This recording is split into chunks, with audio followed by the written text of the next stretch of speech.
Ахмед Барханоев ушел на фронт добровольцев в 41-м, оставив жену и двоих детей. Попал в Воронежскую область. О его жизненном и боевом пути известно совсем немного. Родился в 1917 году в многодетной семье в Яндере. Его не стало в 1942 году. Погиб смертью храбрых во время боев на правом берегу Дона рядом с селом Дерезовка.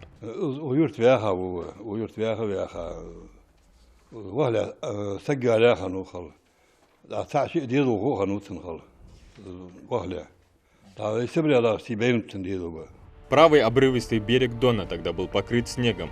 Одни солдаты стремительно шли в контратаку, другие, уже сраженные пулеметной очередью, остались лежать на льду. 30 из них красноармейцы 1180-го стрелкового полка, товарищи Ахмеда, павшие вместе с рядовым Барханоевым. Это был суровый декабрь. В Воронежской области, Верхнемолмонский район, село Дерезовка.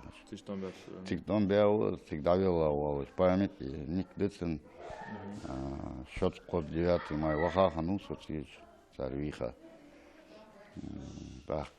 Операция «Малая Сатурн», Лячхан, отвлекающий маневр Сталинградской битвы. Цигичи, Садук Кайватчиста, совершенно секретная Бармугойер, архиве. Писатели, марки, Хайдеш, да, Цехойкяхтыш.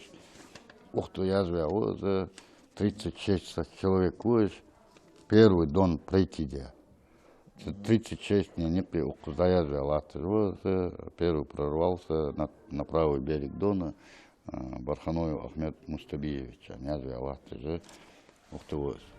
Предпринятая лобовая атака в первый день наступления успеха не имела, так как противник за продолжительное время сильно укрепил линию обороны по правому берегу Дона. Дивизия понесла большие потери, а Ахмед пропал без вести. Родственники Барханоева на протяжении многих лет пытались найти хоть какую-то информацию о нем. Семья обращалась во все военкоматы и архивы страны, но ничего не смогли узнать. О его судьбе стало известно лишь в 1990 году, когда его брату Умару сообщили из военного комиссариата Воронежской области о том, что Ахмеда похоронили в братской могиле в 42-м в селе Дерезовка.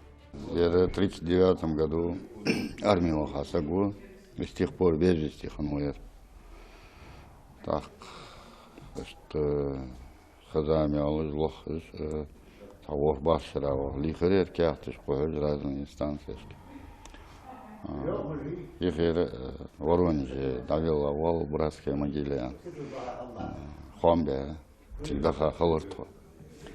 Так, цигичи, только хегеш, заслуженный писатель, воинское содружество, Николай Иванович Черных, очевидец тех времен. Суровой морозной зимой в прорыве на Среднем Дону пал смертью героя Ахмед Барханоев в боях за родную страну. Так написал о нашем герое Николай Черных.